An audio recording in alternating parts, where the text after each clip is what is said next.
The KAD family of cars, Capitan, Admiral, and Diplomat. This was Opel's first major attempt to establish itself in the European premium segment, but it did not achieve the expected success. Nevertheless, Opel's management remained determined to attract a share of the audience focused on luxury vehicles. A year after the production of the last Diplomat ended, a new flagship model was introduced to the market, the full-size Senator sedan, along with its two-door version, the Monza. At the time, Opel, part of the American conglomerate General Motors, was actively competing with Ford's European division. The Senator was designed as a direct competitor to the second generation of the Ford Granada, as well as models such as the Audi 100, BMW 7 Series, Peugeot 604, Mercedes W123, and Rover 3500. As for the Monza Coupe, it was intended to rival German cars, including the Mercedes-Benz C123 and the BMW E246 series. The second generation Ford Granada,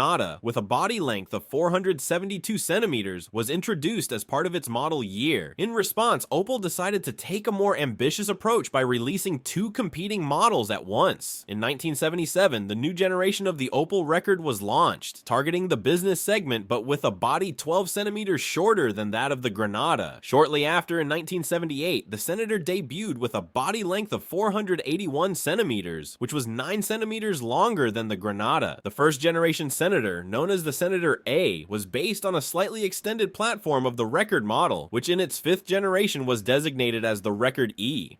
The Rekord E was built on an improved rear-wheel drive platform V, which first appeared in 1976. In the case of the Senator, this design featured a McPherson strut front suspension, complemented by an anti-roll bar, as well as an independent rear suspension with semi-trailing arms. The rear subframe, which served as a mounting point for the suspension arms and differential, was connected to the body through robust rubber metal elements, significantly reducing the level of noise and vibrations transmitted to the cabin. The rear springs, designed in a conical shape with variable coil thickness, could compress without touching each other. Initially, the Senator was offered with 3 engine options. A 2.5-liter 4-cylinder engine producing 115 horsepower was intended exclusively for export markets. For other versions, including export models, 2 6-cylinder engines were available, a 2.8-liter and a 3.0-liter. The 2.8-liter engine delivered 140 horsepower, while the larger 3.0-liter engine, equipped with a Solex carburetor, produced 150 horsepower. There was also a fuel-injected version of the 3.0-liter engine, which achieved 180 horsepower with a torque of 248 newton meters. With this powertrain and a 4-speed manual transmission, the Opel Senator could accelerate from 0 to 100 kilometers per hour in 8.5 seconds, with a top speed of 215 kilometers per hour. Additionally, buyers could opt for a 3-speed automatic transmission, which noticeably reduced the car's dynamic performance. For comparison, the most powerful version of the Ford Granada Mark II was equipped with a 2.8-liter fuel-injected V6 engine, whose power was close to that of the Senator. However, with a 4-speed manual transmission, the Granada was 1 second slower in accelerating from 0 to 100 kilometers per hour.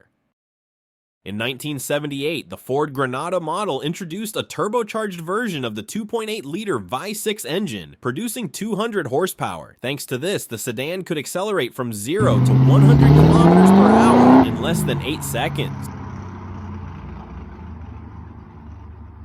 The design of the Opel Senator, like that of the Monza Coupes, was created by American designer Henry Haga. He spent over a decade in Chevrolet's design department, where he contributed to the exterior design of models such as the Corvette and Camaro. His work on the Senator received high praise from the British publication car. Journalists noted that the Senator's appearance was simultaneously unique, refined, and attractive, with meticulously crafted details. In their opinion, the car looked more substantial and prestigious than its competitors, including not only the Granada, but also models from BMW and Mercedes. In addition to its impressive exterior, the top-of-the-line Senator with a 3-liter engine offered a rich set of features. These included air conditioning, heated front seats with height adjustment for the driver's seat, tinted windows, power windows on the front doors, alloy wheels, headlight washers, a cassette player, and much more. The interior, trimmed in velour, was described as less conservative than that of its competitors, but more luxurious. The Opel Senator was was a beautifully designed, meticulously thought out, and richly equipped business class car. However, despite all its merits, it remained just an Opel. Owners of Mercedes and BMW did not consider it a worthy alternative and were not willing to switch to it under any circumstances. On the other hand, for Opel's traditional audience, the Senator turned out to be too expensive. Sales in the early years of production were relatively optimistic, but by 1992, the volume had dropped to just 6,000 units, and in 1993, it barely exceeded 2,500 cars. By 1994, the Opel Senator had completely disappeared from the market, marking a sad end for this model. Nevertheless, both generations of the Senator were well engineered and featured attractive designs. Unfortunately, the model never received the recognition it deserved. The reason was that potential buyers either could not or, more likely, did not want to see its true value hidden behind the Opel emblem, whether it was a lightning bolt or a crankshaft. The Senator became a victim of prejudices that prevented it from taking its rightful place among business class cars.